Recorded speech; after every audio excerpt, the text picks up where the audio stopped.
Olá, pessoal, tudo bem? Como vocês estão? Como tem passado? Espero que esteja tudo bem. Vamos lá, vamos começar aqui a nossa aula de hoje, tá? Um pouquinho de prática de vocabulário, ampliação de vocabulário, um pouquinho de gramática também, tá certo? Vamos lá.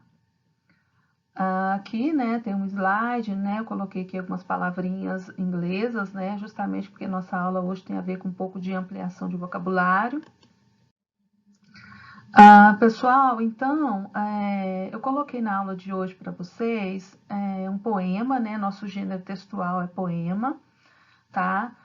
Dessa vez nós vamos ficar com o poema English is Hard, ok? Mas nós vamos trabalhar somente essa primeira estrofe aqui do poema. Então, o que vocês vão fazer é conhecer esse poema, mas não se preocupe com ele todo nesse momento, tá?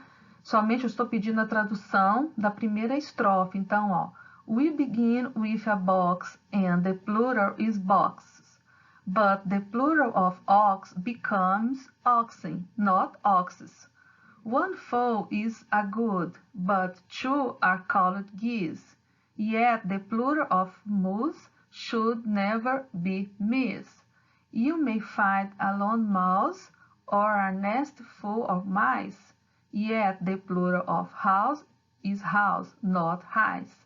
Então, pessoal, somente essa primeira parte, tá? Porque nas próximas aulas a gente vai estar continuando a trabalhar com esse poema. Então, eu quis colocar ele aqui, ok? Para vocês conhecer, para a gente ler, né, juntos aqui. Tá? E o que você vai fazer, então, que faz parte da atividade, é a tradução dessa pequena tarefa. Pode estar usando o Google Tradutor, ok? Então, English is hard, que o título seria, né? Inglês é difícil, inglês é duro, inglês é complicado, né? Seria o título desse texto aqui, ok? Bom, na nossa tarefinha hoje também tem um texto, Schools of the Future, what will they look like? Então, escolas do futuro, como elas vão ser, né? Como que elas vão parecer?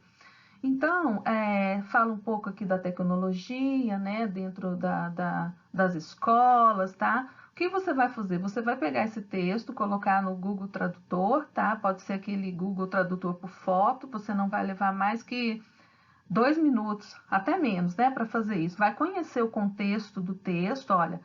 Technology and other recent social changes are affecting the way we learn, and schools of the future will need to adjust to those new ways of learning. Então, tá falando, né, as tecnologias, né, vão afetar, né, a maneira que as pessoas vão aprender, né, e as escolas do futuro vão precisar se ajustar a esses caminhos, a esses modos. Então, um pouquinho do contexto que você vai conhecer com a tradução, vai ser também bem rapidinho de fazer, para você responder as questões, tá? Então, tem só algumas questões, se não me engano, 2 ou 3 a respeito do texto. Então, por exemplo, what options translate the title of the text? Copia a questão e a alternativa correta no caderno. Então, qual a opção que faz a tradução do título? Aí tem aqui, né? As 3 opções, você vai ver qual é a correta e vai anotar somente ela no caderno, tá? Não precisa copiar nem o texto e nem a questão toda, tá? A mesma coisa aqui a questão 4, tá? Também faz parte da ampliação do vocabulário, no parágrafo 1, 2 e 3, tá? Você vai, então, tá pegando essas palavrinhas lá e passando elas para inglês, tá bom? Aqui nós vamos relembrar um pouquinho, tá? Do nosso assunto dentro da gramática, que é o will or going to. Então, nós já vimos, né, que para formar o futuro em inglês, o tempo verbal futuro em inglês, nós usamos, né, 2 formas, tanto o will, que é o auxiliar will, como a expressão going to. Essa expressão going to, ela é usada antes com o verbo to be, né? Então, primeiro nós colocamos o verbo to be, depois o going to, que dá a ideia de futuro. E também o will, tá? Então, nós vimos na aula passada já, expliquei, né, sobre o futuro com essas duas modalidades aqui, certo? O will, ele dá uma ideia mais de incerteza, né, aquele futuro incerto. Também quando você usa aquelas expressões, né, por exemplo, I think, eu acho, maybe, que é talvez, aqueles advérbios de dúvida, né? Nós usamos aqui o will. E também quando você usa, quando você quer expressar uma decisão tomada no momento da fala, tá? Vamos ver aqui alguns exemplos que eu... Então, pessoal, vamos ver aqui alguns exemplos, né? Para poder relembrar um pouquinho, então, a gramática sobre will e going to. O will é usado em situações repentinas, como na frase I will do it, eu irei fazer. Geralmente o will também é usado com I think, I believe. Então, esses advérbios que dão ideia de dúvida, né? É muito usado, é comum usar com o will. Então, por exemplo, I think I will do my job very well. Eu acho que eu vou fazer meu trabalho muito bem. Então, I believe she is a good friend. Eu acredito. Então, nós temos esses advérbios que dão ideia, né, de dúvidas, assim, não é uma certeza. Você vai procurar, então, usar o will com esse contexto, ok? Então, por exemplo, I think I will sleep early. Eu acho que eu vou dormir cedo, tá? Então, você coloca, né, o will antes do verbo, né? Se formos fazer uma tradução ao pé da letra, ficaria assim, eu acho que eu dormirei cedo. Então, o will antes do verbo, sempre coloca o verbo dessa forma. Então, olha, eu dormirei, eu estudarei, eu dançarei. Então, todos os verbos ficaria na tradução literal dessa forma, tá? Going to, olha, porém o will não é usado com fatos que já estão decididos no futuro. Para isso, o going to deve ser usado. Então, quando você, no contexto da sua frase, a sua intenção, né, é passar ali que o fato já está decidido, então você vai usar o going to, tá? O uso do verbo auxiliar going to, ao contrário de will, é usado para fatos e eventos que têm mais chances de realmente acontecer no futuro. Então, é só você pensar dessa forma, tá?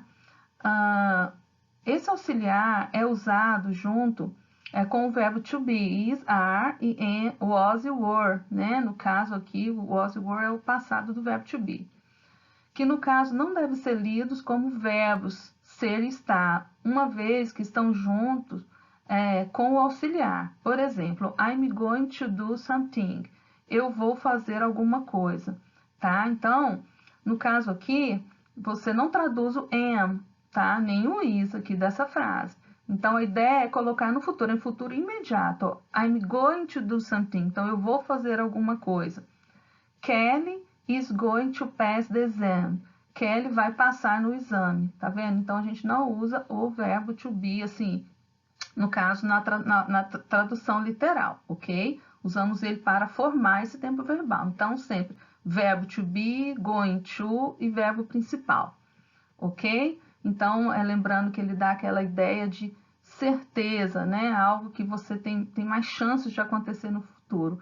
E o will, no caso, incerteza. Certo, pessoal? Também vamos relembrar aqui que o will, né, quando você quer fazer uma frase na forma interrogativa, ele vem no início da frase, tá? O will she, o will he, ela irá, ele irá. Então, você coloca o will no início da frase e quando você quer formar uma frase negativa, colocamos o won't, né? Colocamos o not, no caso, depois de will. I think I will not sleep early. Ou I think I won't sleep early. Tá? Então, colocamos o not depois do will. Tudo isso está ali tá na sua outra aula, né? Que nós já vimos, tá? A explicação lá. Você pode estar revendo também novamente.